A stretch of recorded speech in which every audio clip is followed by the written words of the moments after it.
Good evening and welcome to the Town of Raymond Budget Finance Committee meeting on today, Wednesday, September 17th. Calling the meeting to order. The first item on the agenda is the approval of the minutes from August 20th, 2025. I make a motion to approve the minutes from August 20, 2025. Second. Is there any discussion on the minutes? Okay, seeing none, all those in favor? Okay. And none opposed, so the motion passes unanimously. Next, I would like to welcome our newest member, Rob Wright, who has been appointed to the Budget Finance Committee to fill the vacancy created by Chris Hansen being elected to the school board. And thank you, Rob, for your interest in serving on the Budget Finance Committee and for being here this evening. We appreciate the quick turn of you being here after being appointed last night. We look forward to working with you, and thank you for joining us. Yeah, thank you for having me. I look forward to working with all of you.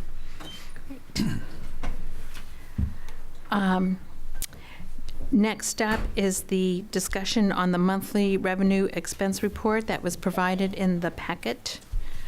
The committee has expressed that we would appreciate having the finance director join our monthly meetings and be here in person with us. I'd just like to pass that on to the town manager. Okay. Thank you, Joe.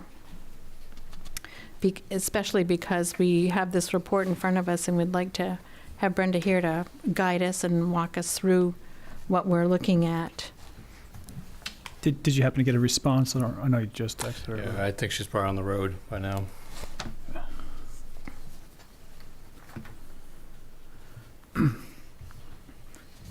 Joe, can you tell us, is this, so if we're reading this correctly, this is January to August, is that correct? This revenue summary for FY25? No, this should be July 1st to June 30th.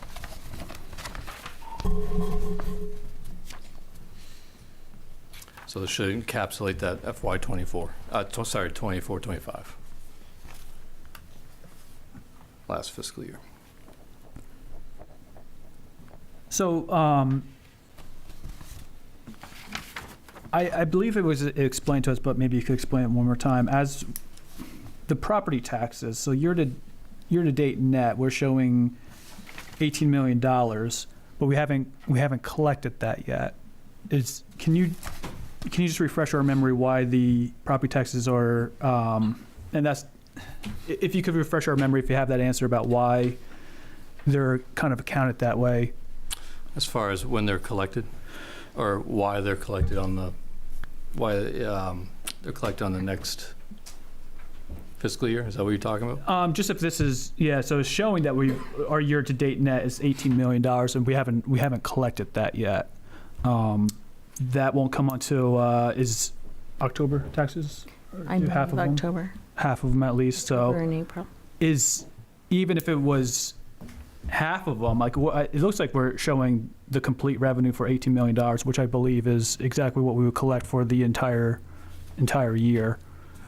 You may not have that answer, but can you just educate us on why it's recorded that way, as showing that we've already collected the full amount for the taxes? For the last fiscal year? So you're talking about this fiscal year, all those taxes are collected. That's right. From July to October of 24. So it'd be September. And April of 25. Yeah, so it'd be September, it goes out, that first round, and then usually April, they'll take the second round of property taxes. So those should be collected within that fiscal year. Okay. Yeah.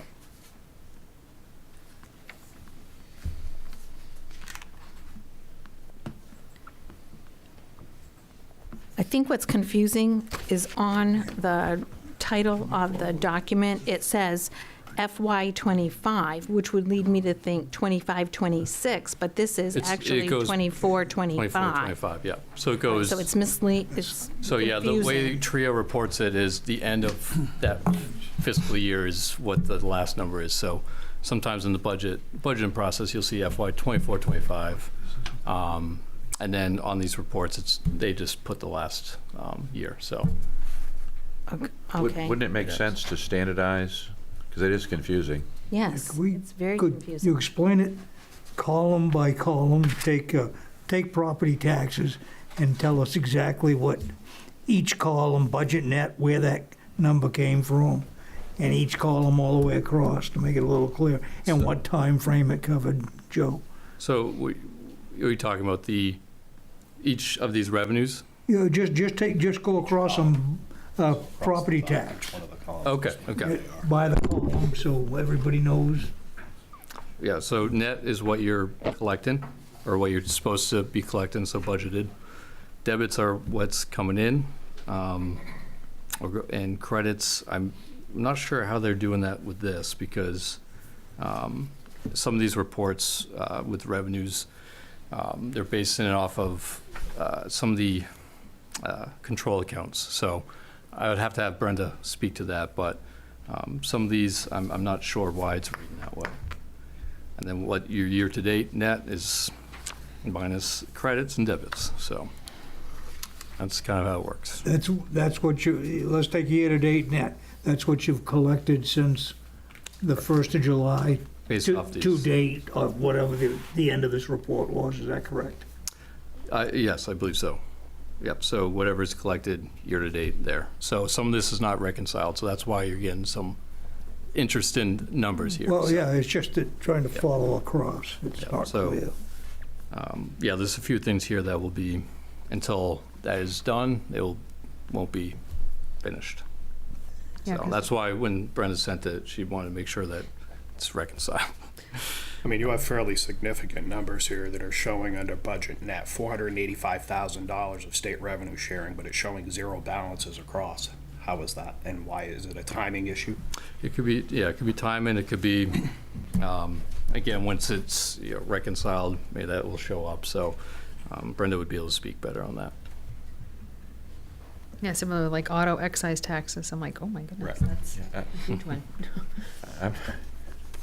I'm not sure how you can have a really informed discussion about the budget details without the budget professional here again. So I don't know, maybe, I don't want to push it off, but I don't know what else to do. I had some other questions also about the overall budget.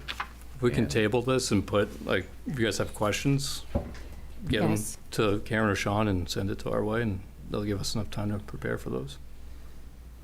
Okay, and then at the next meeting in October, I Yep. would expect an updated report and Brenda to be here too. Yeah, and by then it might be reconciled too, so you can see actuals, what the end is. One question I have is the overall budget. We had talked about it being a 4.5% increase, and I may be getting bad information. I've been dealing with a lot of other issues, personal issues, but I've heard that we were looking at utilizing some revenues that we're not going to now use, and some of those revenues, in my mind, were not really available at the budget time. They're revenues that could be possibly considered and metered in at the time you set the tax rate. But so my question, and more of a macro question, is what did we end up with for a budget increase and a property tax impact from this last budget deliberation process, and what was approved by the town meeting? If I'm understanding it correctly, there was a significant amount of money that was planned to be put in from surplus. That would be a decision the Board of Selectmen might make when they set the rate, not when you develop the budget. So it's a revenue that, discretionary revenue they might put in later. And then there's also the Selectmen's contingency, which is utilized for only emergencies, and that was also booked as a revenue. Having a budget increase is not an emergency. Having an overstandard amount of money put into the tax rate to address an overstandard increase in appropriations is not something that is sustainable. So I want to kind of know where we ended up as an overall budget increase, and I don't think it's 4.5%.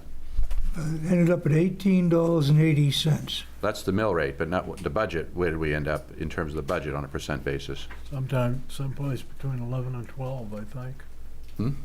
Somewhere between 11 and. 11 and a 12% Probably closer increase. to 12 than Yes. 11. And 11%. that's really unprecedented for the town of Raymond, and an order of magnitude miss in terms of, and that's what I call it, in terms of, saying it's 4.5%, it's 12. And I Somebody believe Kurt did needs to say- explain that to me. Yeah, I believe Kurt did say something about, something that even though the budget didn't increase, something affected that increase in mill rate, so on just the municipal level. So I can. Well, ask- what affected it, this is my question, what affected it, I think, is the idea that you're going to use a large amount of surplus, and you maybe even, maybe not you, Joe, I mean, the previous town manager booked a large amount of surplus and the contingency, and this is what, just hearsay, I don't know, and I think a lot of people, and I was dealing with some health issues and so forth and wasn't able to get here the way I wanted to, but I think a lot of people I've spoken to took the 4.5% at face value and said, okay, that's the budget increase. But I think it was 4.5%, if I'm understanding it correctly, after you took this significant amount of surplus and maybe even the selectmen's contingency to get there as revenues. But you're not seeing those here, so hence the change from a 4.5% increase to something order of magnitude 3 times as much. And that, to me, is not acceptable. So that's why I wanted the finance director here to ask that question.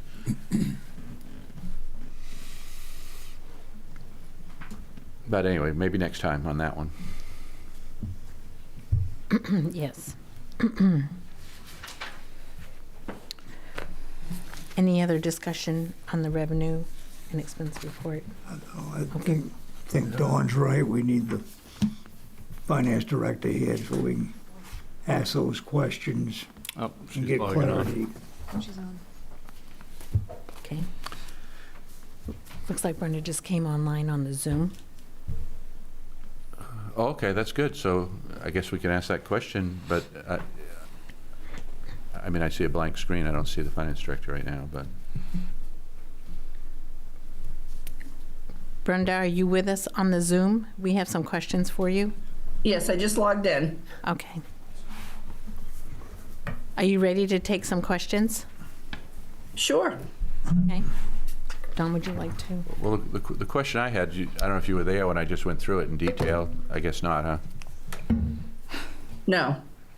Okay, I wanted to understand something that I've come to understand through, I guess, other members of the committee and/or officials of the town, and that is that the tax rate was recently set, and it was set without a significant amount of surplus that may or may not have been booked during the previous town manager's tenure, i.e. a large contribution from fund balance, and then maybe even the selectmen's contingency funds metered into the tax rate in order to blunt the level of increase in the tax rate.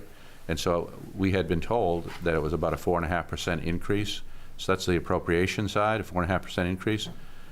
And now I'm hearing it might have been more like 12.5% or 13%. And the number we were given was not a gross increase, but a net increase, factoring in those revenues that, in my opinion, are not typically, well, certainly not the emergency contingency. Insofar as you have a budget increase, that's not an emergency, so that money's off limits if that was booked. And then as far as the surplus, that typically is, relatively, I think, even year-to-year amount of surplus, should it exist, gets metered in to help with the tax rate. But that happens later when the tax rate is set, as it was, I think, just recently, maybe last night. Last night. So last night they set it, but they discovered that, well, maybe we can't put that amount of money in, and it was significantly more than the town's ever considered doing, and so they didn't do it. So now the overall increase is not a 4.5% increase, it might be a 12% increase. Can you explain that and tell me if I'm wrong? I hope I'm wrong.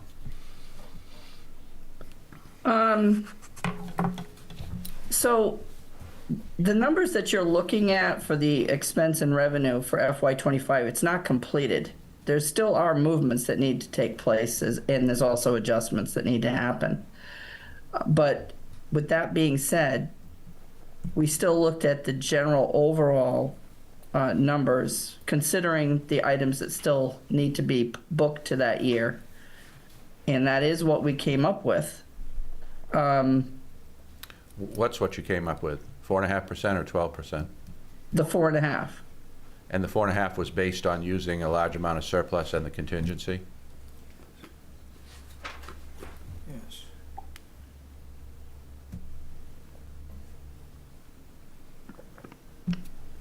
I think not using it yet, but anticipating that $300,000 payment to the school, I think was the big bone of contention. We didn't want, I didn't, well, I think all three of us, both Joe, myself, and Kurt, that was our big concern. We don't know when that's going to be called upon. It may come June, and then it won't be an issue. It'll be something that happens, in the next fiscal budget. But if it doesn't, then it could be a significant issue. I don't I mean, understand that answer. that's a large payment. I don't understand that answer relative to the appropriation and revenue budgets. I think that's a whole other issue. It's a separate issue. I'm asking, did you plan on using a significant amount of surplus, significantly above and beyond what is normally used, along with the Selectmen's emergency contingency, in order to blunt the appropriation budget increase, and then present it as if it were, normally what we used to do was to present it, we'd present it as, here's your appropriation budget increase, here's your revenue budget increase, here's the net effect of the two. But it looks like what happened possibly, and I don't know, is that the previous town manager, somebody said, well, we'll throw all the surplus in, the contingency, we'll net that out, and we'll say that's the appropriation budget increase.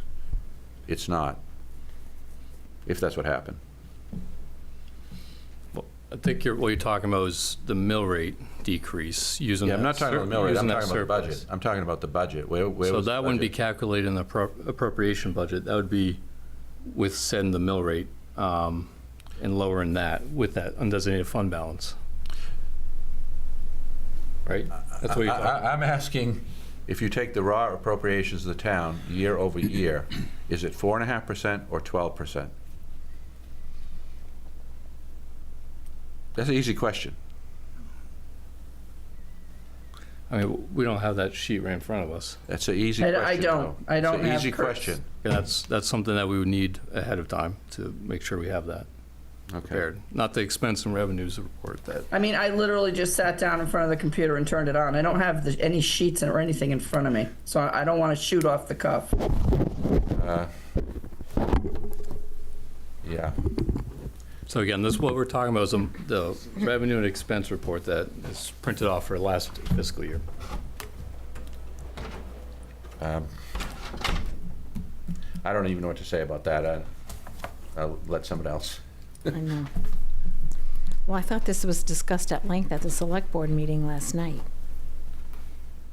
So it should, Well, you're talking about appropriations, which is the budget process, and then you're talking about setting the mill rate, which, yes, it's based on appropriations, but there's other calculations within that you need to factor in on where you're going to pay. Right, and I'm not asking you about the mill rate. I did talk with someone about the mill rate, and, the only thing you could do with the mill rate is what you did. If you don't have the revenues available to do what the previous town manager or whoever did this, if you don't have them, then, you're going to, have to increase the mill rate, which is what they did to cover that.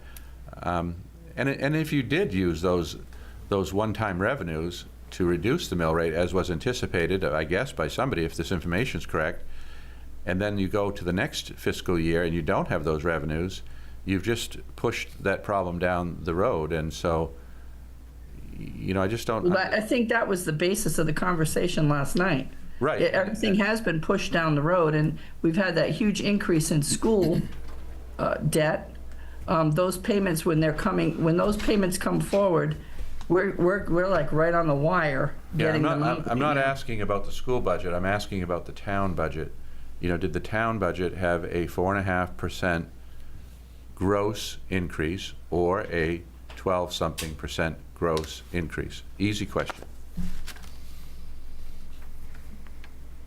If we knew that ahead of time, Don, we would have printed that sheet. I can't It's an give easy answer. I question. mean, not to Joe. be difficult, but I find it hard to believe that the director of finance of the town doesn't know whether the gross increase was 12% or 4.5%. You're literally the director of finance. That's something you should know.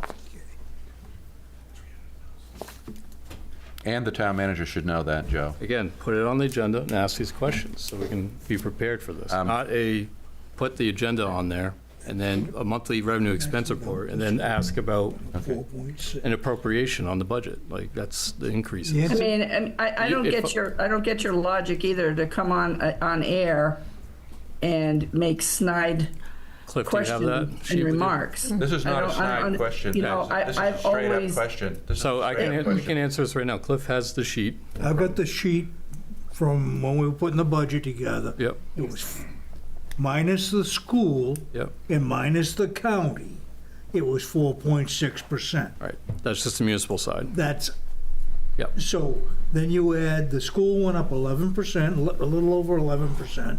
County went up, and I can't remember what the numbers were. right. And that's what contributed to this whole thing, Don. We only have control over about No, I- 22% Hold on. of what we spend. We didn't have a big increase, about $1 million increase in budget from 24 to 25. Well, thank you, Cliff. I appreciate the answer. It was just a straight question, and I've had heard that, we had a much larger appropriation budget increase on a percent basis than 4.5%. So you're telling me it's 4.5%? Of the town, the municipal part of the budget. yes. Right. That was my question. Thank you. There's your answer. Well, thank you, Cliff. Very smooth. Nothing to laugh about, I don't think. Actually, it is. Don, let's be civil, please. Be civil on these conversations. Again, you're I'm not asking being these civil. agendas. I'm being. On these agendas, we're asking what the agenda item is, and not gotcha questions. Okay? The budget is part of the revenue and expense discussion, so we can talk about the budget. That's- It's germane to the topic. Well, when you're talking about this, you're talking about the actuals of our accounting and what we're looking at for the next fiscal year for budgeted. I'm not feeling any level of comfort that you or the finance director have a good handle on this when one of the members of the Budget Finance Committee is answering the question. My That's a original straight- response that's a to you straight- was the that's a straight- 4%, and that was regarding the general government side, not the entire budget. Right? It's two And then different- he turned around and said pretty much the same thing, but yet you don't have confidence in me. That's large, So we're- really. Karen, put this to bed. Okay. We are going to end the discussion on this, and we will have an agenda item for the October meeting to clarify what the actual figures are. And then whatever you guys want for questions too, or answered, I add those and we'll get these reports and everything for you. Okay, we'll be sure to do that. Thank you. Okay. Next up on the agenda is update from staff regarding an update on the purchasing policy. As of right now, we are still operating off the 2018 purchasing policy. So I'm going to talk with the select board chair because there's a lot of talk about policy revisions and go into that. I want them to kind of set the priorities of which policy they want to look at, and I think that was kind of set in the budget goals last select board meeting. So there's a lot of talk about policies and everything like that. I think we need to make those changes very thoughtfully so it does not affect how we operate as a town. So I'll talk to the chair, see what the direction is in that. Okay, maybe it might be time for a joint workshop with the select board and the town manager to look at the purchasing policy. My concern is that we have some very large projects coming up, and we are looking at the CIP plan, and so how that all works going forward needs to be looked at in view of these large projects that we have coming up. So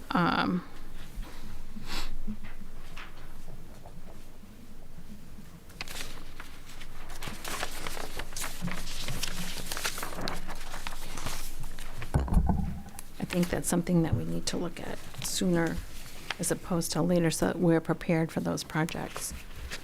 Does anyone on the Budget Committee have any comments about the purchasing policy? I think it needs to be updated. Yes. I think we had looked at other towns' policies, and we had said that the staff should take a look at those and amalgamate the best of those into a singular policy for us, and that's not what we're looking at, is that right?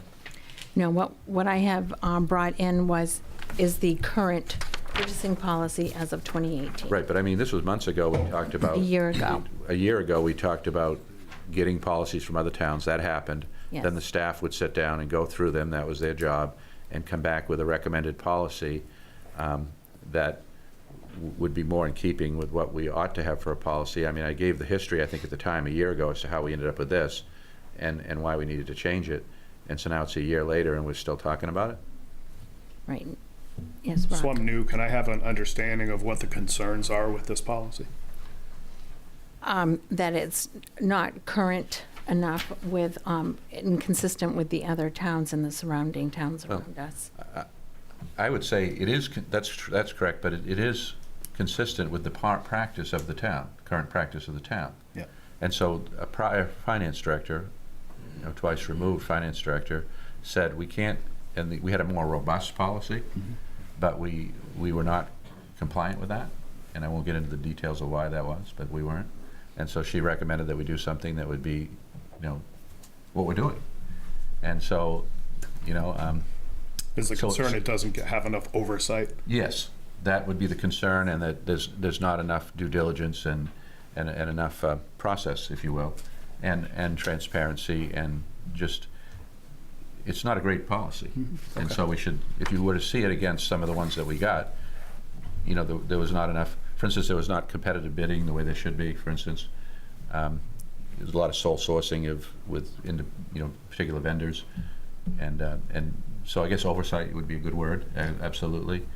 Due diligence, another good words, and but I don't want to, I really don't want to be pejorative about it. I'm just saying that we should look at the models of other places, and they're different, but they're more consistent with one another than this is to any of them.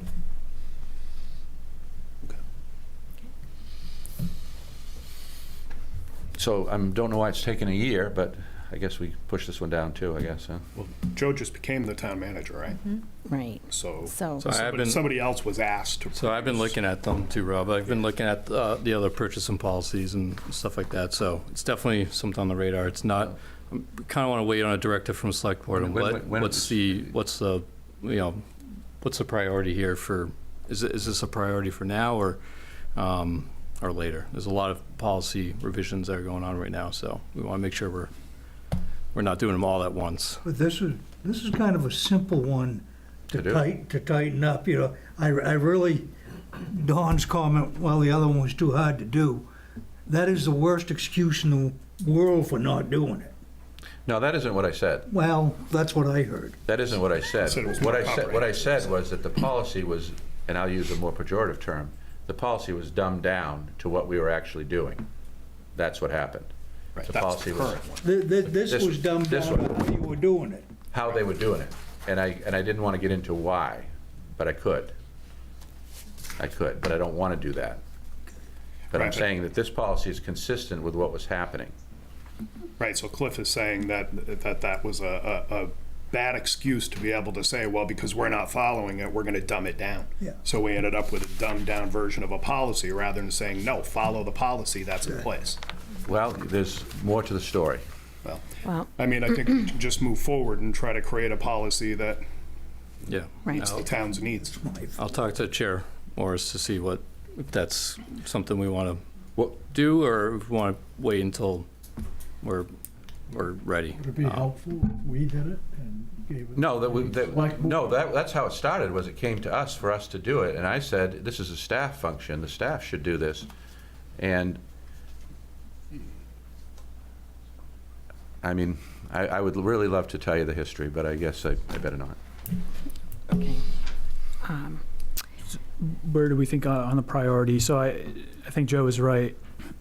I didn't catch the whole select meeting yesterday, but they were Yeah. going through policy stuff. There's other policies It's as just well. kind of, Yeah. maybe we should let the select board decide where on the ladder this thing could. On the priority list where this falls in. Is that fair, do you think, that we give that over to the select board? Instead of making a decision on where the priority is? Well, I like Karen's idea of a joint meeting with the select board.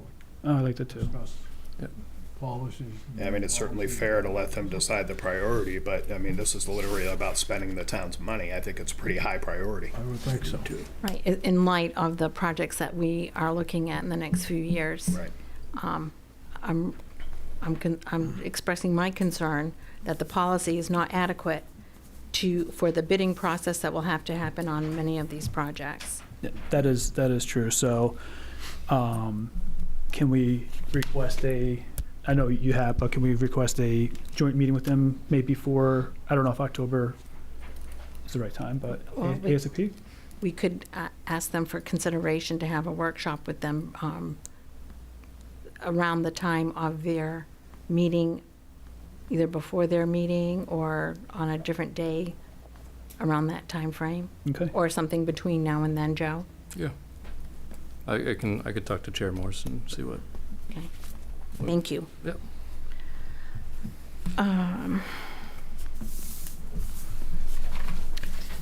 Okay, the next item on the agenda is discussion on developing the budget for implementation of the comprehensive plan. And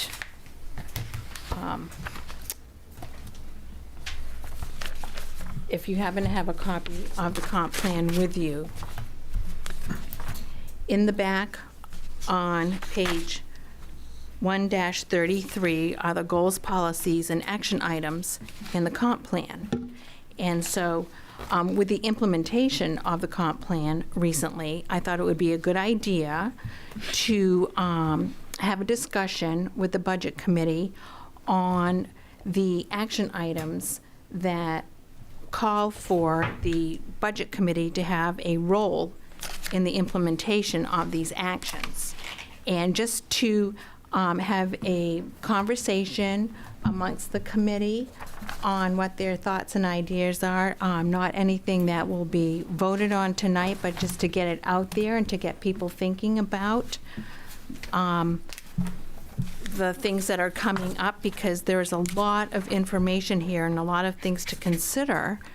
And I would just like to, I've highlighted the ones in my book that I would just like to bring up. So the first one is on I-33. And I think what I'll do is I'll just read the item, and then if there's any discussion, we can have discussion. If not, we'll just move on to the next one. So the first one, local policies and actions, is add staff capacity to seek and manage grant funding through additional staff, a consultant, or regional partnerships. And the responsible party is the town manager and select board, but the funding would have to come from somewhere to fund that activity. So I think the Budget Committee could also be a responsible party for that. Yes. Could we ask Peter maybe to step to the microphone or take the microphone? He was co-chair of the Comprehensive Plan Committee. He probably could have some input into each Okay. of these articles in which we were recommending expenditures. Can we share? I gave my copies away. Oh, yes, absolutely. Peter Levitt, 2 Levitt Road, former co-chair of the former Comprehensive Plan Committee. It was adopted by the town last month, and last night at the select board meeting, it was formally disbanded. I-30, But I'm happy to answer any questions you might have. 34. Okay. I-34. All right, so then the next page, 1-36. This has come up a number of times. The Budget Committee is not listed as a responsible party, but again, a sub-tier of that. Consult with Cumberland County Sheriff Department on improving road safety and increasing traffic enforcement. Eventually, That is going to be a cost in the budget. And it's something that is gaining more and more attention every day here in the town, unfortunately. Sure, Madam Chair, what I'd tell you is that a lot of those are recommendations, number one, that are actions. They have priorities to them as far as timeframes are concerned. So that we thought would be helpful in guiding the implementation committee. There was a discussion at last night's select board meeting about forming an implementation committee. I am very hopeful that that will go forward rapidly rather than be delayed because, as you say, there are so many implications. If I learned anything in my activities, it was the fact that that's why they call it a comprehensive plan, because it touches everything. So as far as the emphasis from I guess I should just put this postscript in as well, that understand that the committee assigned many more of those actions you've just mentioned too, to have the Budget Finance Committee involved, and that at the Select Board review late spring, a number of those were changed at the direction of the former chair. So just if what you're saying is to you, I really don't understand why this action or that action was not included as a budget finance responsibility, as well as the others that are mentioned. It was not through the efforts of the committee to have those assigned, but they were just removed in the final review by the select board. So Thank as you for far that as traffic calming is concerned, I believe last year I spoke in front of this committee, and it had to do, and I spoke at select board meeting as well. Some of the budgetary considerations would be, and I preface all of this with, none of these suggestions on traffic calming are, number one, as was just suggested, anything that is, let's say, unique to Raymond. It's every community in the state, it's every state in the union is dealing with it, as you're well aware. That doesn't mean that we don't take action on them. And so one of the traffic calming strategies that we discussed at length at the committee was the use of radar feedback signs, which you're probably seeing in the communities more and more. Do they solve the problem? They do not. Are they going to stop a speeder? They're not. If someone's going to speed, they're going to speed. What it does is, and I believe that the data shows this, when those signs are up, the individual that is trying to obey the law, but it gets away from them, like it gets away from all of us when we're behind the wheel at one time or another, is a reminder. So that would be one of the budgetary suggestions, either in a CIP or something else going down the road that you might want to consider. Okay. Thank you for that clarification. The next one is collect and analyze speed and crash data and implement proven traffic calming strategies throughout Raymond, which those two tie together. I have a comment on that. Yes. I guess I find it interesting that on that one point, they chose to keep the Budget and Finance Committee as a responsible party, but yet hiring staff for the town isn't something that should have the Budget and Finance Committee as a responsible party. Look, I'm new to Raymond. I've lived here for 2 years now. I lived in Naples for 20 years, so I appreciate the small town politics. It just seems to me that somebody was trying to keep responsibility with themselves rather than giving it to the people that make the budget for their town. I just wanted to make that comment. Thank you. Okay, further down, this is way out there, but I understand why it's in here. Partner with Wyndham to explore the potential for a future bypass or connector roads to alleviate 302 traffic. Yes, and that basically has been kicked around for a number of years. As far as, and I would tell you at the select board meeting last night, there was a discussion of extending the water line up to where the old dump site was, and the town owns property up there. And I think that what was suggested is that that would be about $1 million effort. That would not be covered by impact fees or anything else, or by the residencies up there. But the idea that that area and also the connector now that's at Honey Hill, which is a paved road, the thoughts that that might be a way to ease some of the traffic issues involving 302 in the community, if there was a way at least for the community to avoid having to get on 302, if there was a way to effectively bypass that. Okay. Develop a capital plan to prioritize and fund sidewalk construction and connections along the busiest parts of Route 302 and Route 85 in Raymond, and to widen or pave roads along other public roads. So, part of the capital plan. Absolutely, and that goes along with the traffic calming, and the fact that the citizens in our interviews throughout the 2.5 years of the comprehensive plan investigation, there was a lot of feedback about the fact that pedestrians and bicyclists do not feel safe on the roads. Nothing that's unique to Raymond, but because of the increased speeds, they just were saying we need more sidewalks. Also, it ties in with the philosophy that came out of the comprehensive plan about the establishment of other villages within the town, and the development of those villages along with the Main Street Village, and the fact that the connectivity would be helpful both for business growth and also for the safety of the bicyclists and pedestrians.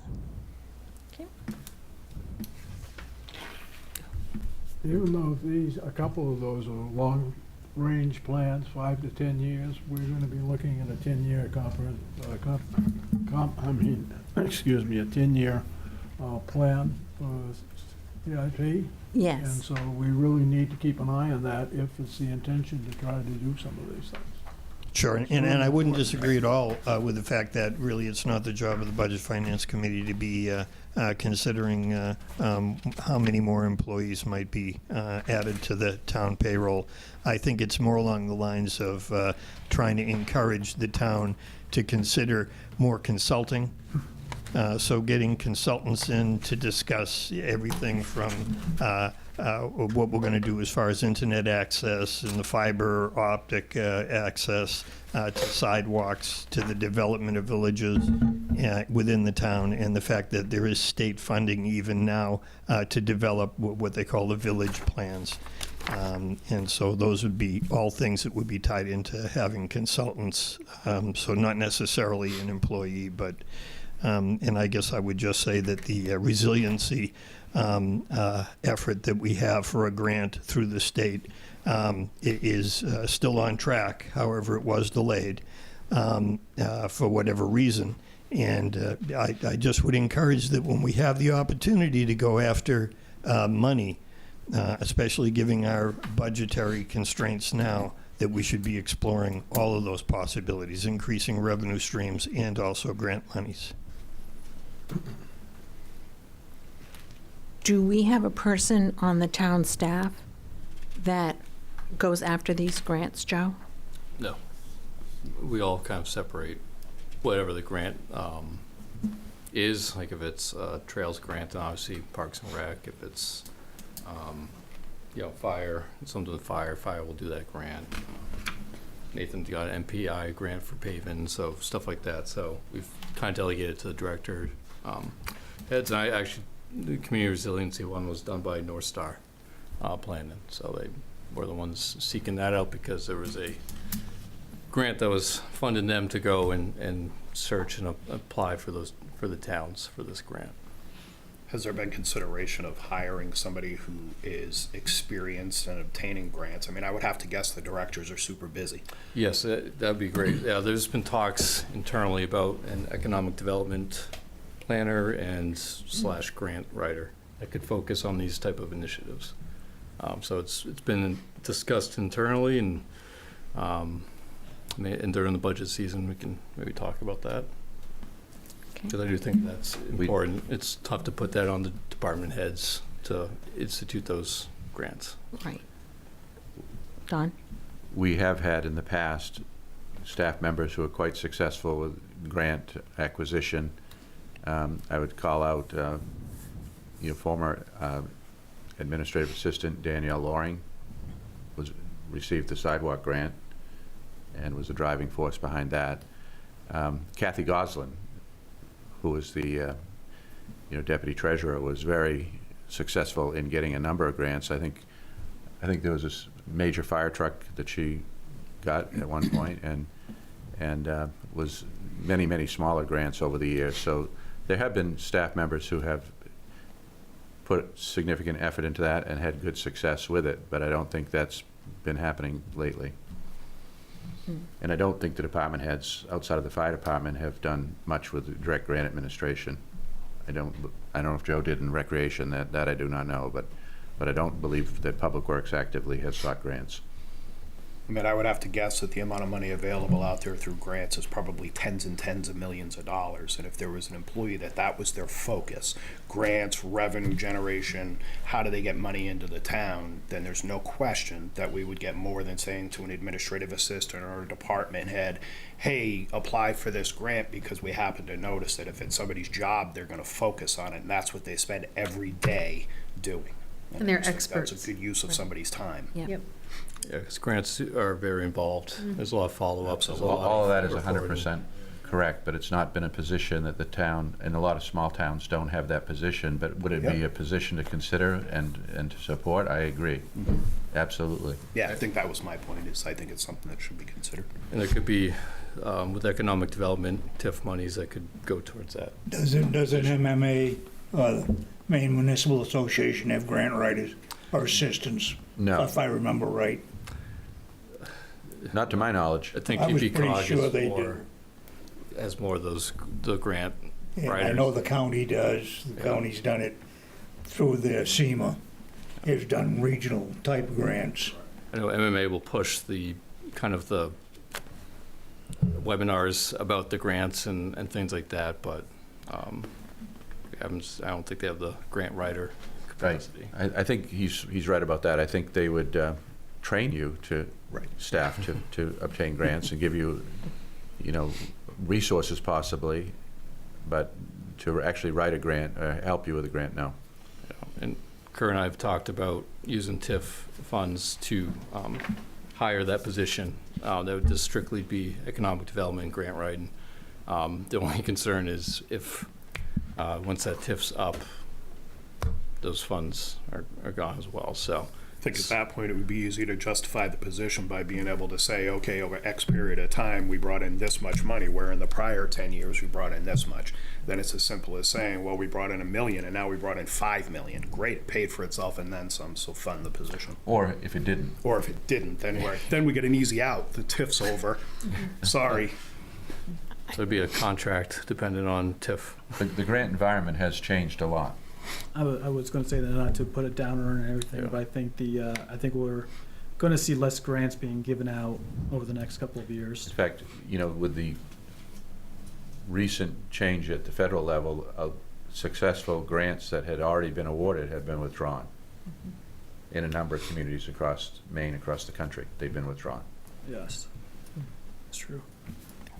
I just remind everyone that it's the comprehensive plan is 10 to 20 years.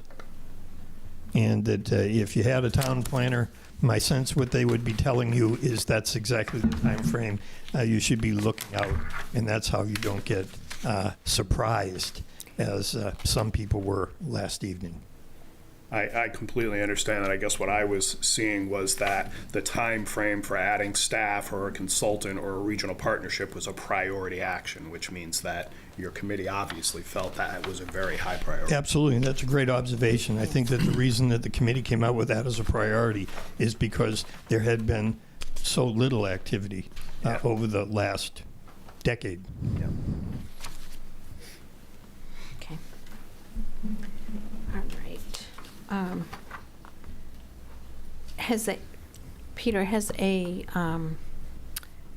Have priorities been assigned to these items? Is there a list with is there a Yeah, I priority believe list? if you see besides the actions in the last column, there'll be a Timeframe. time frame priority.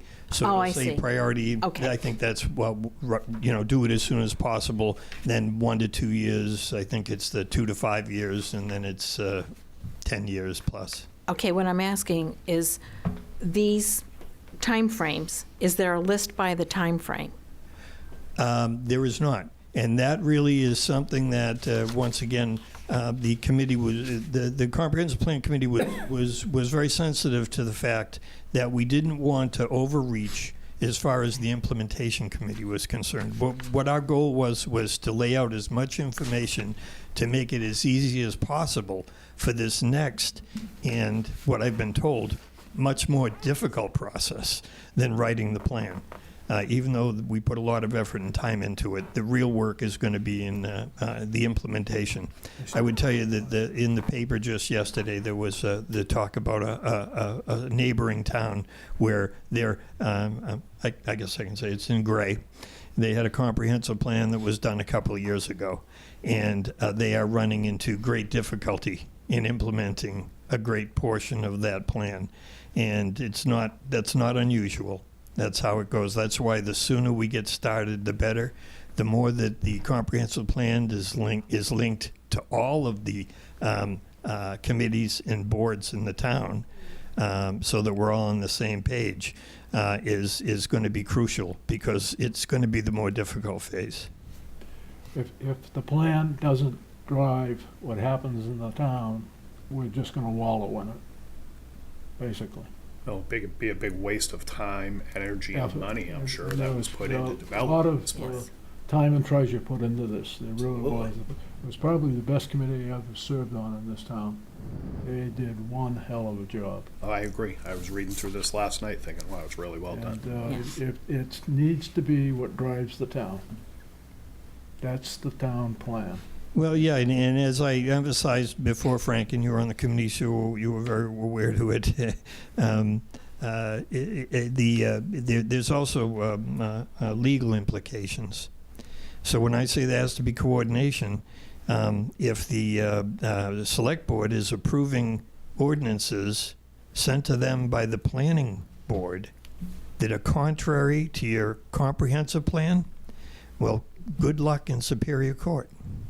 So there are those implications. And also having a state-approved comp plan also puts the town in a better position with the state as far as obtaining funding and grants. So there's those issues as well.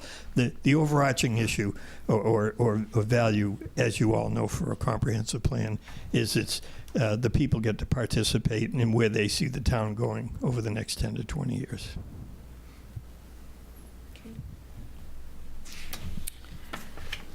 Okay, let me try to do everything. On 1-38, one of the items is develop a master plan supported by public input to repurpose the Jordan Small Middle School and determine the future use of other town-owned buildings, including the library and the town office, and that's an ongoing project. Absolutely, Karen. And what I'll tell you is that it's a matter of that because this was a relatively arduous process in getting it to the point to the people to either adopt it or reject it. The problem is that the implementation has been such that the town has already taken action on a number of these issues, which in a way is going to make it easier for the implementation committee to go forward. But absolutely, there's ongoing, you're going to discuss tonight, the Jordan Small. Yes. Okay.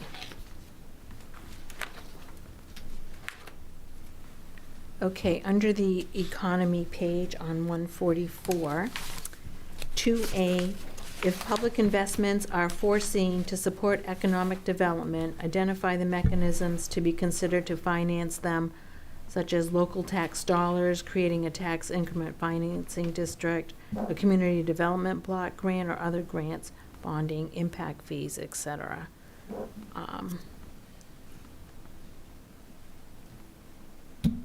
So we talked about a little bit about that last night at the select board meeting. Once again, just like with the radar feedback signs, speed signs, no one of those things is going to solve any of our financial difficulties or support our finances. So it's more or less taking a shotgun approach and using or utilizing every tool in the toolbox, and maybe even discovering some that we don't have. So I know that a member of your committee that is now on the select board, Chris Hansen, has been a supporter of impact fees for a while. And so that would be something where, when they were talking about a water line going up to the old dump, the thing is, if we had impact fees already in place, those houses up there would have been, the contractor would have put the water line in. He would have paid an impact fee to the town for putting that water line in, but the cost wouldn't have fallen on the town to do it, which I believe there isn't much of a chance, in my opinion, that the town's going to spend $1 million at this juncture to bring the water line up there. However, definite economic advantages to extending public water. But there was no impact fee then. So there's no way to apply it unless the town's going to pay for it. So that's just one example. The impact fees that we discussed was more to look at the growth areas, to see what development we can do in the villages, or the village concept, where more villages would be developed with public water available. But ultimately, it was a matter of getting as many of the resources as we could together in order to position the town for growth over the next 10 to 20 years. And that it's not inexpensive to do it.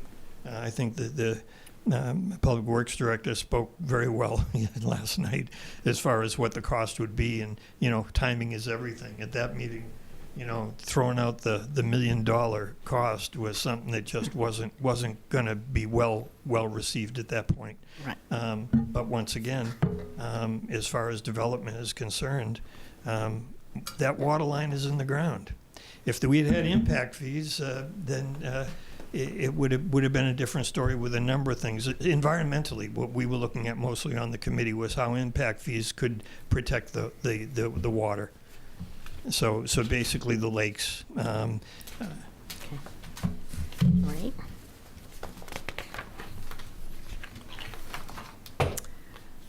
Public facilities on page 149. Identify any capital improvements needed to maintain or upgrade public services to accommodate the community's anticipated growth and change, what we're just talking about. And locate new public facilities comprising at least 75% of new municipal growth-related capital investments in designated growth areas. And I will tell you that that's a state requirement. So there's certain things that are in the comprehensive plan that are, the committee didn't have any option if we were going to get the state to approve the plan. So I think that's aspirational. I don't know many communities that have actually been able to implement that. By the same token, I haven't heard of anyone in municipal government in Maine going to jail because they didn't.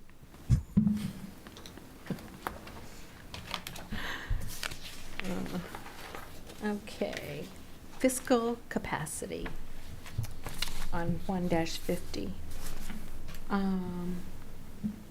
Policy to finance existing and future facilities and services in a cost-effective manner. Well, that makes sense. To explore grants available to assist in the funding of capital investments within the community. Just follows on from what we've heard before. The action item, explore opportunities to work with neighboring communities to plan for and finance shared or adjacent capital investments to increase cost savings and efficiencies. And we've done that a couple of times in the last few years. I seem to recall with the lighting, and also the public safety has talked about doing buys with other communities to bring the price down on some of their equipment. To reduce Maine's tax burden by staying within LD1 spending limitations while providing essential public services. So those are some of the things coming up. Is that Is that a state requirement also to reduce Maine's tax burden? It is. It is? Yeah, that was required of the state to be in the plan.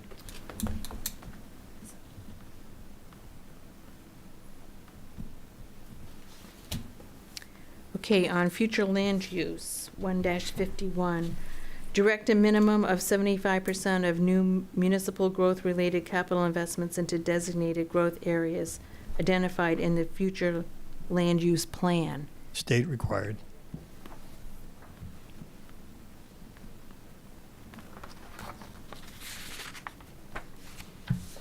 Yeah, I guess I could just put it and add into that it's, if, not only do you need that in order to have the state approve your plan, but if you don't designate if you don't have a comprehensive plan, the state identifies in a municipality what the growth areas are.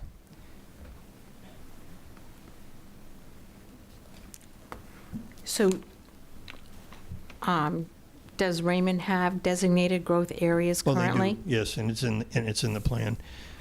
Basically, if you think about it, a lot of it is located in the TIF region, which That makes makes sense because that's what the TIF is supposed to be all about. Okay. And then lastly is future land use, 3A, include in the capital investment plan anticipated municipal capital investments needed to support proposed land uses. Another state requirement? I don't believe that is a state requirement. Oh, okay. All right, well, those are the items that I picked out that, We've got that one alone to do. I think that last one you read actually supports the one that was a state requirement, direct a minimum of 75% of new municipal growth-related capital investments into designated growth. And then it says to, so it kind of supports it. yes. Yep, So I it agree kind of with is state mandated. Okay, And it's in our ordinance as well. I was explaining that to somebody about, we're in charge of the CIP for developing that, so. all right, well, there's a lot there to take into consideration and to work towards goals for the town. Yes, and I guess what I just encourage is that the implementation committee be put together with, as was discussed last night, with department heads' input and maybe a membership with certainly members of the community with varied opinions.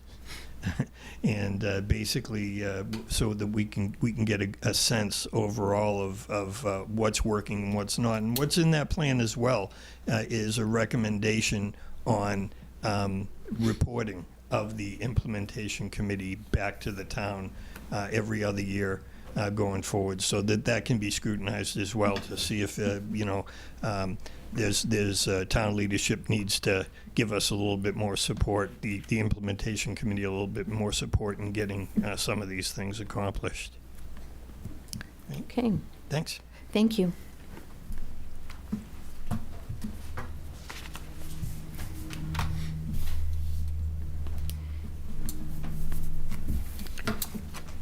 Would any members of the Budget Finance Committee have any thoughts or concerns they'd like to share at this point in time? No. Okay, all right. Did we skip over update for staff regarding CIP projects request? Did I skip that? Oh, I must have skipped that. I did skip that, thank you. I skipped over one of the items, and that was update from staff regarding the CIP project request for FY '26 and '27.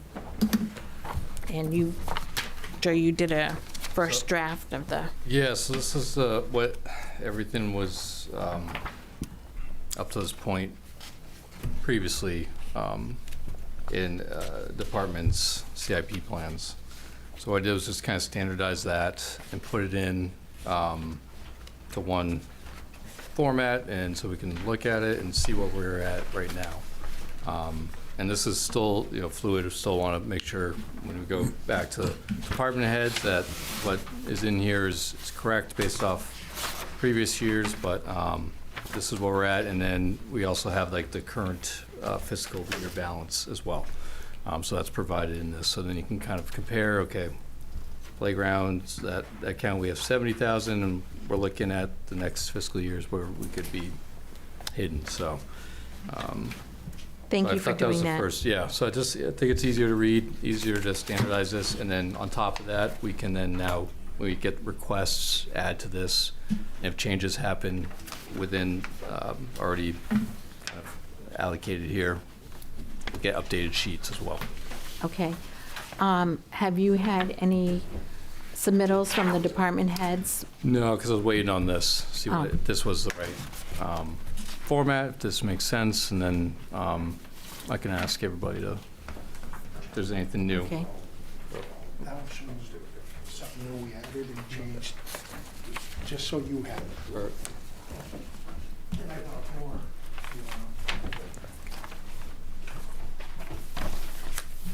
Joe, do you know what number this was?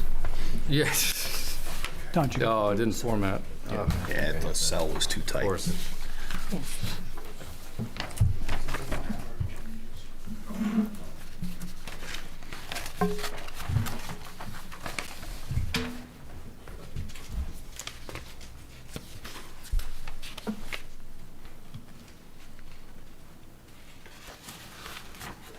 I do like your format, though, Joe. I like how. Thanks. This is, and everybody's departments were really thought out. It just, I think standardizing it just helps, soak it all in. I got an item.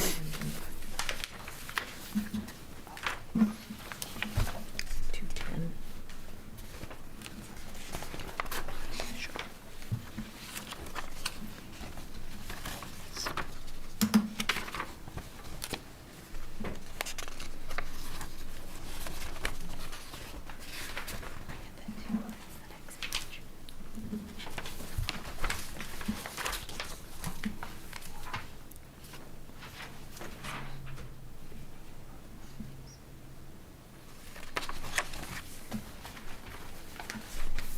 This is the current balance. This is what's gonna be expense, and then this? Oh, It's the that year. Yeah, right. Tough spot. Yes, yeah. And so Lee just updated that line, so this is all, that could all change. So Yeah. because of that. Right. So that's how it's kind of always fluid, trying to Yeah. work that out, but good job. I don't have any. Let's look at that. I didn't take one of those. Okay.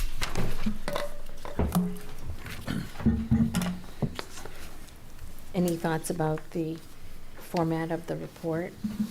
Any comments? Got no issues. User-friendly, I think. Right? Perfect. So Chair Lockwood, the next step would be if there's anything new, we get the requests in. And then we can kind of put that into this format, and I'll probably do like a highlighted cell that it's a new adoption of that with obviously budget finance looking at it. So, and then any changes, I can always resend that too with some highlighted cells. Okay, so are know we, things. are we going to actually see the submittal from the department heads? Yep. That, Yep. the document with all of the backup data? Yeah, with that all, goes- that sheet that we talked about. Yeah. Right. So we made it fillable, and department heads can fill that out and send it Okay. our way. So we extended the deadline to October Yeah. at your request. So are we going to see some, I'll put it out there, yeah. I'll put it out to department heads. okay, because we're looking at starting the budget process earlier. I think most of these are already in, which is good. So anything added will definitely, hopefully be in the future. But everything FY26 is obviously current. Okay. All right, well, that sounds good. All right, well, thank you. Okay. Joe, I thought we went 10 years. or did you guys go shorter?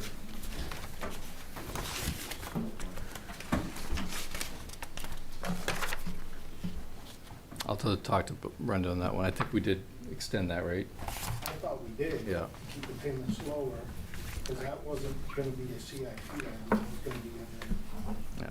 bond for debt services. I may be wrong. Yeah, I'll talk to Brenda. I'll talk to Brenda on that one, but I'm pretty sure we extended that one. And then if it moves to bond, it will go right to debt service and off of CIP, so. And that might be something good to add, Chairlock, was maybe the debt service of what's being paid every fiscal year as well. So Yes, I can add that if you guys would like. Yep. right. It's all of our capital projects in one place.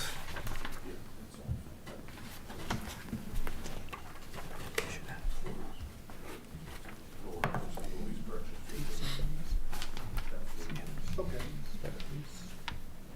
Oh, that's a good one. You want to adjust that? Because I don't have that on mine. Can I make a request from Public Works? The descriptions is, you got your repair and replace. Can you give us you don't have to give it to me right now, but can you give us a timeline in the next one about when these vehicles get replaced? Because it looks like quite a few of them need to get replaced. We don't quite know what year you would be looking for that. So as Joe said, this is a pretty fluid document. This is not what we're looking going forward yet. The stuff that he's got listed in 27, I had in 26 to replace. But due to the budget, the way it went at the end of the year, we had to push all that forward. The only thing we're purchasing this year is the dump truck that we ordered last year. The 07 should probably be up on the top of the list, and we've got to figure the excavator in there too somewhere. And Yeah, it's okay if just for our visual to know when you would like those replaced, if you could add those in. And like you said, it's kind of fluid. I'm not looking for anything Correct. right now, but if you could just get us some dates on there, that would allow us to know like priority order. That's I what I think. was just gonna say, a priority. yeah, that's going to come with the request that you guys just put in. They get moved up to October. Don? As far as fluid on replacement, the idea behind a capital improvement plan is to assign a date certain and a useful life of the equipment. And so I like this format, and you have that in public safety. So I don't think it's fluid. I think you want a date. Right, we need to have a date. I know. I would argue that point a little bit, because sometimes if you put a date on something, you may get to a point where you realize that vehicle can go a couple more, 3 or 4 years, and the one that you thought was going to not go that far needs to be replaced, or you'd want to swap those vehicles in that. Well, how do we plan for it in the budget if we don't have a date of when we're going I've to always spend the known money? the number. We've always just carried a number forward, so this is going to be new to me. So basically, if you do that, you do not have a capital improvement plan. Right. Exactly. And so I like the This public is how safety we're approach. operating right now. That's So, how we're operating Again, if we now. want to go, This if we is want to change gonna- things, we have to do it through the purchasing policy and things like that. But we're operating how we've been doing since Don's town manager, so. Well, the Well, purpose but of we bought 'em. adopting, the Budget Committee adopting the CIP project form was to get a more firm idea on what the expectations are of how long the equipment's going to last Well, this- and when it needs to be replaced and be able to fund it. This is to firm up We the ha- CIP So like plan. this fiscal year, Nate, sorry, cut it, like this fiscal year, we had way more in here to be replaced. And because of what was allocated CIP funds, we had to shift that. Right, and that probably happened because the plan was fluid, and we didn't, over a decade or 2 decades or whatever, plan out that X number of years we're gonna replace each piece of equipment. We said, well, this one can last 2 or 3 more years, and then the money got spent on something else. And then we got to fiscal year 26 and said, whoa, we need $600,000. We don't have that. Okay, we're not ordering the equipment. Well, no, that's because FY '27 is because we've had to push out FY '26. That's what I'm saying, right. Right, so because we didn't have the money, right, allocated to be able to buy the equipment. So I think the point about the capital plan and putting it in place is to make sure that the funds are there when you believe the equipment's going to be needed. And you know what? When it comes up, you buy that equipment, even if the old one will last a year or two, because you don't know. I mean, you think it might last a year or two, but if it lasts 6 months, well, now you're without a piece of equipment and you don't have the money to buy a new one. So the previous CIP plan, we bought a lot of used equipment. We just started in the last 6 years replacing that with new stuff. Maybe fluid is probably not the word I should have used. I would have gone with probably a little bit more of Adjusted, I guess. adjusted a little bit differently, and stuff needs to be moved around in that. My comment was not a criticism, by the way. It was just, and I'm agreeing with Nathan, with the idea of buying used equipment and trying to get the equipment that he needed, you know? And that's what we did. We went to surplus, we got equipment on the cheap.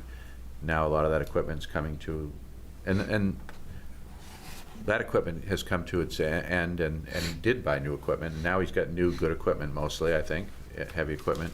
So now in this new capital improvement plan, you should now be able to assign a date to it. But when we were acquiring equipment, we didn't even have the equipment, you see what I mean?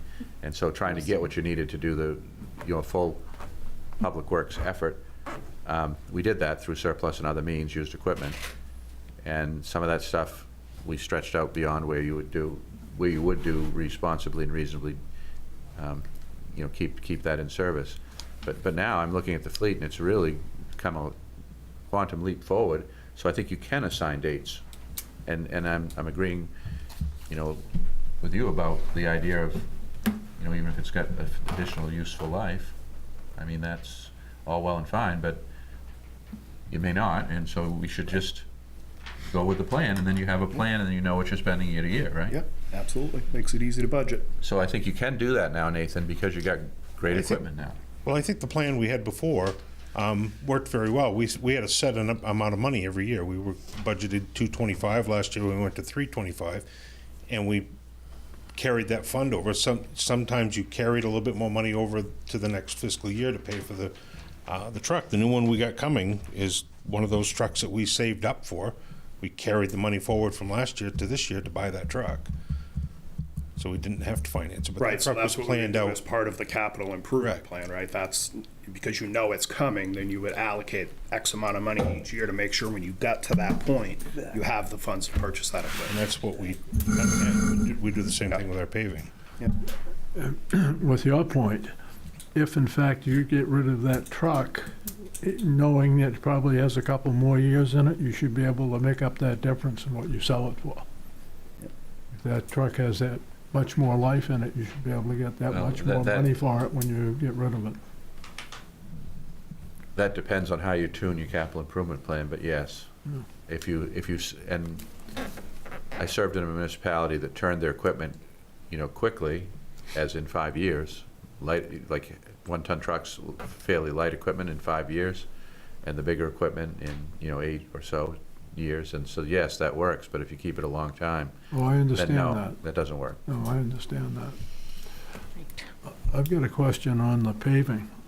Is that 410 a placeholder? Yes. Okay, because I was going to say in year 10, you're going to be doing a lot fewer rows of the same money you did 10 years earlier. Yeah, paving's kind of stabilized a little bit in the last 3 years. It's up quite a bit from what it was 5 years for pre-COVID. We're at $89 a ton this year, but I budget $120 a ton. Gives me a little bit of room.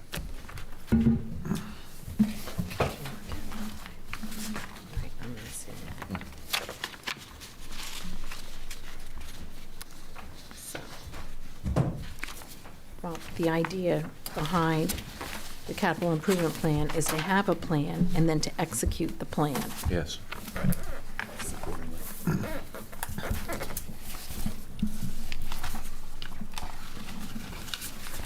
And then you know year to year what you're going to spend and what you're going to get. Exactly. It's good management practices. Yeah. But if you had nothing to start with, which is where you started, then it's hard to do. So Come a long way, we're there now. haven't you? We're there now. We got the good equipment Right. now. Yeah, come a long way. So that's good. Okay. Any other thoughts or concerns about the CIP plan at this time? Okay. And, Good job on the format. yeah, Appreciate it. I'm looking forward to reading the project requests that come across in October. Next on the agenda is discussion on developing the budget for repurposing the Jordan Smalls Middle School. The Select Board had an item on their Select Board agenda last night to discuss putting together a committee to take the Visioning Committee's report and then putting together an implementation committee. They did not put the committee together last night. That has been tabled. Yeah, they want me to kind of roadmap this, so committee members, who would be on that, time frame, stuff like that. So when that and the comp plan implementation committee, I'll have like a little roadmap for them, so when we go forward, they know exactly kind of the expectations for everybody who wants to potentially be part of that. Can we do it, so between the comprehensive plan implementation and then this one, can we really advertise this thing and get some new faces? Because Yeah. I can't do, I won't be doing either one of those. You don't want to be on another one? Come on. Yes, Melanie, I think with the last one, that's, we got 3 applicants for that, this, for Rob's position here, so I think it's been working. And then hopefully our new website will be up by then, so we can start putting that up as a news item and direct communications to people and maybe who want information but didn't know that this is a possibility, so. Cool. Right. And the Select Board did mention that they're looking for members of some of the boards and committees to also serve on the Jordan Small Committee and Select Board, Budget Committee, Planning, Codes, those kinds of things. I would just like to have an open discussion about philosophy on funding the budget for the Jordan Small School. There's kinds of different schools of thought on how to go about that. And one school, go ahead, Don. Do it once, do it right. Plan it, do the renovations all at once. Gorham, good example on how to do it Gordon right. Community Center. Gorham Town Office. Oh, the They Gorham Town. repurposed the school into a municipal center. It's beautiful. They did it, bonded, did it. So get a good committee together, plan it, come up with an architectural engineering plan and let the bonds and do the project and have, the architects help you to design what you need and your foreseeable, needs in the future. And don't do it the way that, pejoratively, the town has done some things in the past, more distant past these days, but, the bargain bin approach to it, whatever we can do cheapest over time. Don't do that. Do it once, do it right. I would agree with you there. I don't want to piecemeal this thing and then 3 to 5 years get into the project and find out that, more construction work needs to be done, and then now we have to find money to fund that. I think it's a point of view for myself. Go with the wish list of the departments that want to go in there, get the quotes on what that work would involve, and then see what the total number is and what we can work with, and then pare down things if we need to pare things down. But I think to start with the wish list is the way to go, and then look at paring things down afterwards and not try to piecemeal it after the fact. Which If you move in to a building that's not, well, it's not going to be a purpose-built building because you're renovating a building built as a school, but so you move into a building that's built for another purpose altogether, it's going to meet your needs in many ways, and then you're going to get in there, get established, and it's, one thing being another, you're going to work on it, if you do it piecemeal, over a long period of time, and it's going to be an amalgamation that doesn't have a cohesive, I guess, plan, and that's not the way to do it. The way to do it's the way, Gorham did it, and to have the professionals come in, work with the staff, as you say, a wish list or needs, and talk about what the functionality is that you're looking for and what the long-term expectations from the space are, and hopefully that envelope is sufficient for that. If not, you may have to, add an addition. I doubt it, because it's a huge building, but Right. you more likely will take a wing off because it's too much. It's too big a building, but all that stuff goes through the process, and then you come back and you renovate it, you're done. It's like a new building, sort of. I agree. I mean, I completely agree to some level. I just think there's a fine line, and I think that the good thing about history is that we learn from it. I moved into this town and I watched, I don't remember how many million, was it a $9 million maintenance building or something like that, was on, up for us to vote on, and it got voted down, and I'm sure because people in the community felt that that was an astronomical amount of money to put dump trucks in. And I know there's more to it, right? I appreciate all that. But the average everyday citizen who's trying to, heat their home or feed their families or whatever, they don't want to hear about the wishes and the dreams. They want to hear about the needs. And so I just think it's important. I mean, it could, because this is going to be an expensive project. There's no question.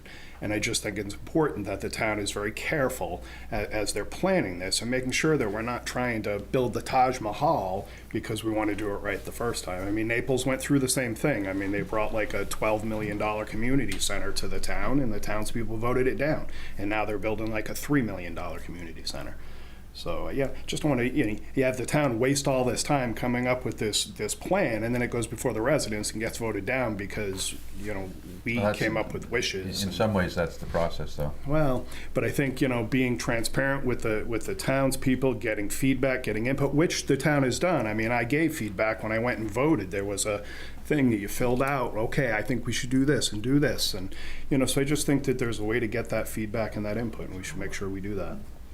Yeah, sure. Yeah, absolutely. Sounds like their first field trip ought to be to Gorham, though. The vision committee did go. Yeah. Yeah, It was, Yeah. it was good. I don't disagree with any of that, but so maybe 3 million is sufficient instead of 12 million, but do it in one time. Absolutely. Agree. So I don't know the number, but I do know that the town's not going to support a building that is extravagant in any way. It's got to be purpose Right. built and meet the needs, and I know they don't want probably any ostentation. I mean, Gorham had a nicer building to start with, and they did it in a first-class way. Start from that premise and see what it costs, and then you can always degrade it to whatever level you need to. Right, exactly. I agree with that. Any other thoughts or ideas? Peter?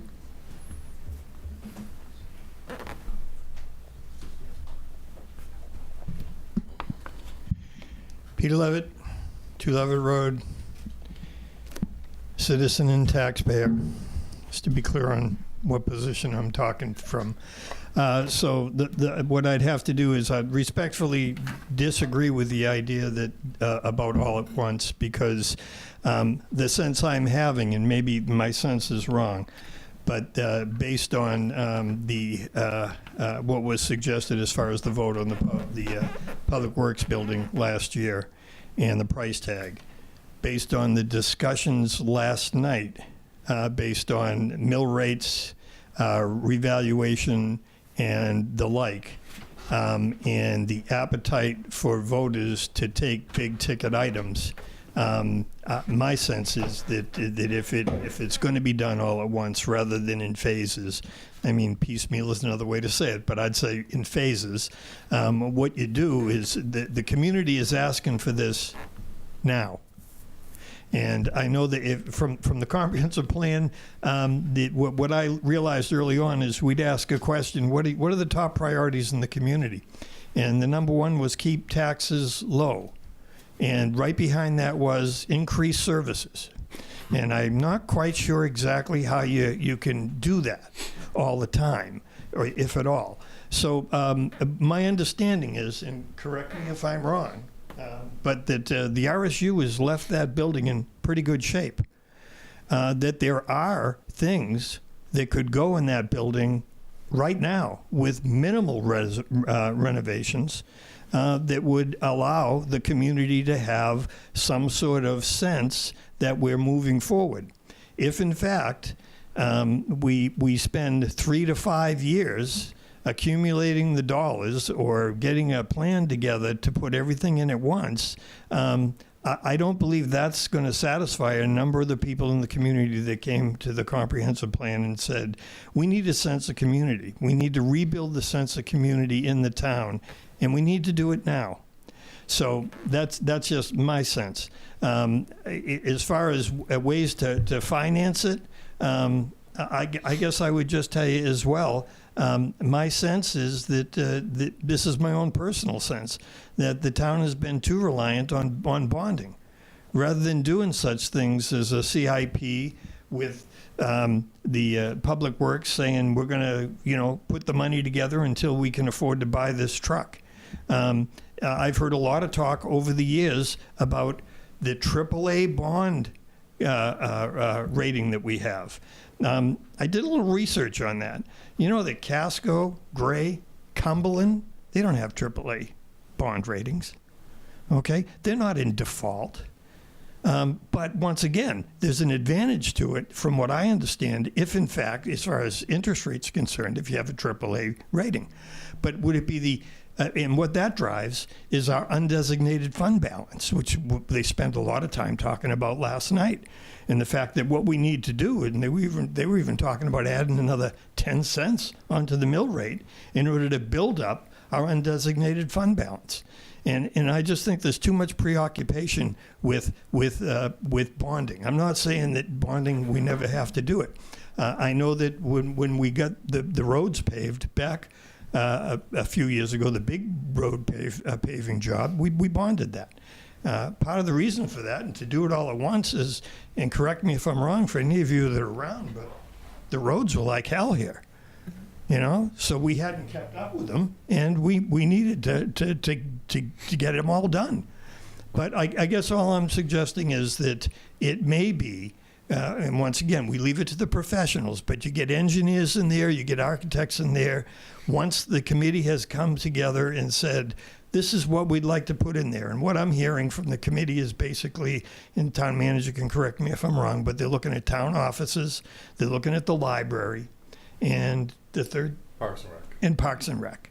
Okay? It was a school. It's got plumbing. It's got a bathroom in it. Yes, if we're going to have a cooling center in there and a warming center in there, well, that's a resiliency grant. So I really don't understand what the delay was in picking, open space is nice, but how about what the summer that we had this year? Do we have the elderly that have a place to go where they can stay cool? And that's right in line with what the state has for monies, for resiliency. And a place to go in the winter if we have a power outage and people are cold. Anyway, I'm just suggesting everything doesn't have to be bonded. That's my understanding of what CIP was all about. So, thanks. Thank you. We do disagree slightly, but I would tell you that the reason that you have the AAA bond rating, having made the presentation in Boston, my premise for the bankers was, here's a town that has the financial capacity to do anything, and we do things in the way that you just outlined, and that was attractive to them. Raymond has one of the lowest bonded and debt ratios of any town around, so we don't have a lot of bonds. We have very few bonds. And so I'm saying for something as significant as a town office that's going to be hopefully something that's a signature building for the town, something the townspeople could get the most utility out of, dare I say even something the town could be proud of, I would like to see us do it in a workmanlike right way and not do it the way everything else has been done here, or many things have been done here for many years, and they never get done. It never gets done. And I don't know. I mean, it was a school. Maybe it can be done very cheaply and still be great. But I just, as I said, take a look at Gorham and then take a look at, I don't know of an example where people just moved in, but there must be one somewhere, and we could go look at that. That's my opinion. Okay. So I guess we do differ on it, yeah. Well, that was the point of having the discussion, is to bring out differing opinions and have And I think the conversation voters will about it. decide. I mean, if it's $12 million, they'll probably say no. And then you might, it might be. What are they gonna get out of it? What are they gonna get out of it? And then it might be 3 million, and they might say yes, or they might just say, you know, move in and we'll talk about it someday later. I mean, look at the town office. Look at our town office compared to any town office in Maine. It tells the story. Look at this.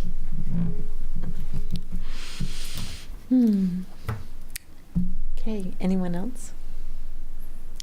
Okay. Odd sum. All right, what else do we have on here?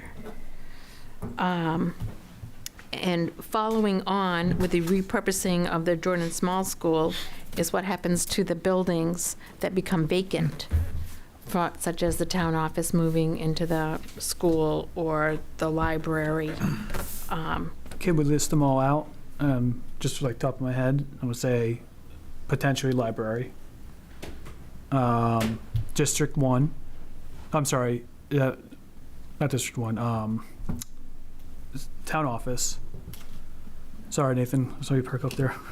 It's library, town office. What other buildings would become vacant, Well, potentially? the Parks and Recs is temporarily in the Raymond Church. It wouldn't be So- affected by so that. That's why I said District 1, because, I was there at one point. so just the library and the town office Right. at this point, right? Am I missing anything? I don't know. I just- wonder if that could be part of the responsibility of the Jordan Small Committee. I mean, they're the ones that are going to be moving these things in different places. It might be part of their charge to come up with alternatives for the other two places, Town Hall and Right. the library. I do recall that the visioning committee took into consideration that the library could be a food pantry because it's right next to the community garden. I don't remember what the thoughts were about the town hall. Well, there were also a lot of land use recommendations in the comprehensive plan, so I'm certain that we could find, or the town, whoever, could find some things in there that the land could be used for. Absolutely. Potential ability to get revenue and rent them out. I mean, that town hall is probably, There's talks, I think during the vision committee, there's talks about, you know, the food pantry, we moved there.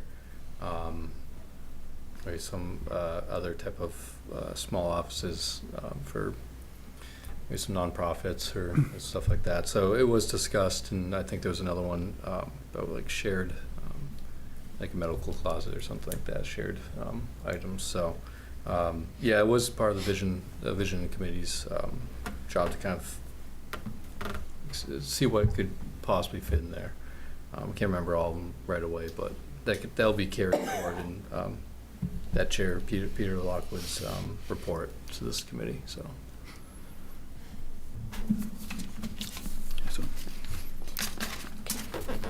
Any other discussion on that? Okay. Public comment.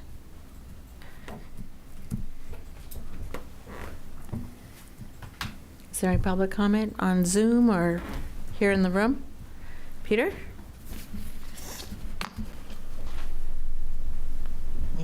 Peter Levitt, 2 Levitt Road. So I discussed in front of this committee and with the select board for over a year and a half now about creating a new TIF zone as another way to kind of either, not to necessarily generate revenue, but some way to reduce our overall expenses. I believe what I heard is last year the county tax was $1.1 million. At that time, when I spoke to the select board, basically Kurt supported that idea. Not saying that it solves all your problems, because it doesn't, but based on the village concept that's in the comprehensive plan in this area, where we have the town, we're going to have probably the town office, we're going to have the library, we're going to have rec. This area of East Raymond was identified as one of the growth areas. So when you're talking about 75% of your CIP should go into the development of your growth areas, which is a state requirement, all of that seems to make sense, along with the idea that you're going to develop sidewalks that, let's say, go from Route 85 all the way down to the village, that sort of thing, so that there's connectability, and then also developing this area. So there's advantages to it. I believe that the discussion last night was very helpful. I do acknowledge the fact that it doesn't do much for us as far as reducing our overall state commitment, because the state doesn't give us anything to begin with because our valuation is too high. But it does basically shelter dollars from the county. And so it's an opportunity to reduce the amount that we're paying in county taxes. And 1.1 million isn't chump change, and it wouldn't reduce it entirely. But once again, it's a little bit of this and a little bit of that. So I would just the one issue that Kurt was correct a year and a half ago when I brought up the topic at the select board meeting is that if you're going to do this, you got to do this before we do our reval is done, which is going to be done in another 18 months. And that's because the area here is going to be, the valuation's going to go up and everything. So we lose a fair amount of our ability to kind of shelter those dollars versus getting it done a year and a half ago. So that we would be in a position now to be able to say the valuation is going to be the valuation from the last valuation for this area. So I won't say it's fallen on deaf ears. I would just tell you that the people in the town that are involved with finance have endorsed it. The consultants from the comprehensive plan endorsed it. The Comprehensive Plan Committee endorsed it as far as another strategy in order to decrease some of the tax burden on the town that isn't going to have to be offset by mill rates and the like. So once again, my understanding and what Kurt was saying when he was asked by the chair of the select board last night, what's the time frame to do this? He said somewhere around 6 months to a year. And that it's not without expense. He estimated somewhere between $20,000 and $30,000 in legal fees in order to establish the TIF zone. As far as making the requirements for the state's going to want to see some sort of justification for establishing it. But what I'm seeing is that what more perfect justification for establishing it in East Raymond than the fact that it's an approved growth area by the state. The state acknowledges it. They've approved our plan. They want to see the development directed towards the growth areas. That's everything we'd be doing. And this would be a financial incentive for us to do that here. It could be used to support the Jordan Small renovations. So I just throw that out there once again. If we were going to move on this to get the optimum out of it, we'd have to move yesterday. So I just mentioned that once again. Thank you. Thank you. Okay. Who has the authority to make that happen? Am I missing something? Certainly probably isn't us. Is it the select board? Is it the town? About TIF districting? Yeah. Yes. It's like Get the ball moving. Yeah, it would probably direct me to then get the lawyers to draft up that TIF district. It would help if there was a recommendation from the Budget Finance Committee. Okay. Is there a motion from the Budget Finance? I make a motion to recommend that we get the ball moving. Can we do Second. that on the To do a public TIF. comment part, or do we? I I don't think we need to wait for. Yeah. have to be a stated agenda item, I think. It has to be Yeah. a stated agenda item, so, Okay. all right, we'll put that on the October agenda. Well, Delays another month. maybe what we can do is have. Hey guys, I don't know how to use the raise the hand button, but I have a comment if you want. Okay. The select board was in favor of it last night as well. I think we even pushed it forward to have Joe maybe and Kurt start kind of the process on it. We talked about it, liked it, and thought it was beneficial for the town. So I think it's already kind of in the works anyway, but I mean, if you guys want to add to it and vote on it and all that, that'd be great. But we're already aware of it as a select board, and I think most of us are in favor of it. So. The other thing is we did find out, I talked to a school board member, and that roughly 300,000 payment in May that we thought was going to come due has already been basically put into monthly payments and snowballed into their budget already. So we do not have that big chunk payment coming due. It's already into the budget for the school board. So that's actually a very big deal for our finances. So that should be a good thing. Okay. Good. Thank you, Derek.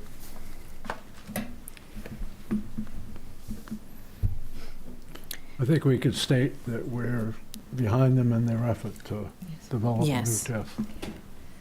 Yeah, Kurt and I have discussed this as well. Yeah, we'll have to look more into it and we'll present it to the select board. That's something they want to consider there. Okay. Budget Finance Committee comments. I've got a couple. Okay, Frank?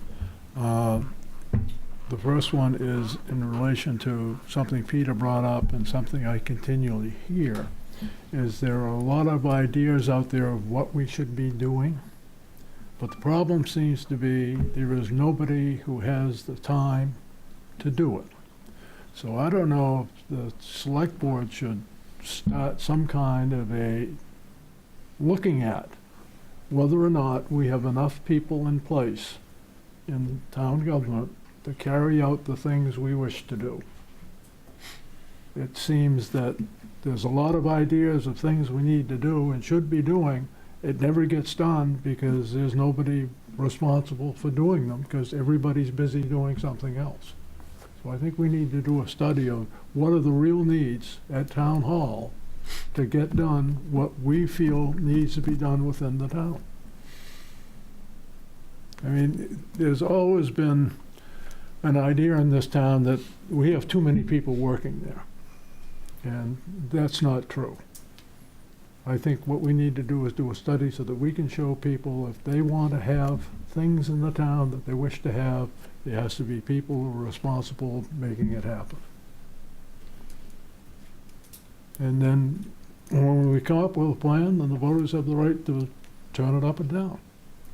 But at least we can tell them what it would cost in order to do the things people feel should be done within the purview of the town. And the second thing I want to bring up is we're still thinking of a community center. That was never mentioned tonight as part of the new school. As far as Parks and Rec moving in there? No, a community center, a place where people can gather in a community center to do all kinds of different things. Yeah, that would be. Part of it would be That would be the section that's already kind of built like that, the cafeteria, gym, Yeah, classrooms, right, yes. right. Yeah, that would be, that's one thing I was gonna say, some of these phases, I think that Peter mentioned, it, like Parks and Rec is pretty turnkey with there. We're already using that facility, just we're reserving it through the school. So there's some operations that could be immediate, almost, and there's some that would have to be worked in, so. I just want to make sure it wasn't dropped. Oh, no, I would hope not. That'd be a big one. I know at library on Tuesdays, you can't get in there.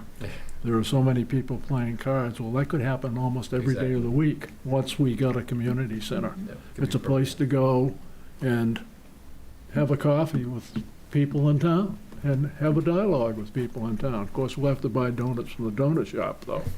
Have But to. Yep. they wouldn't mind not selling the coffee as long as we keep buying the donuts. Okay. Are we all set with the comments? Any other comments? Okay. Is there a motion to adjourn? I'll make a motion. Okay. Second? All in favor? Okay. We are adjourned.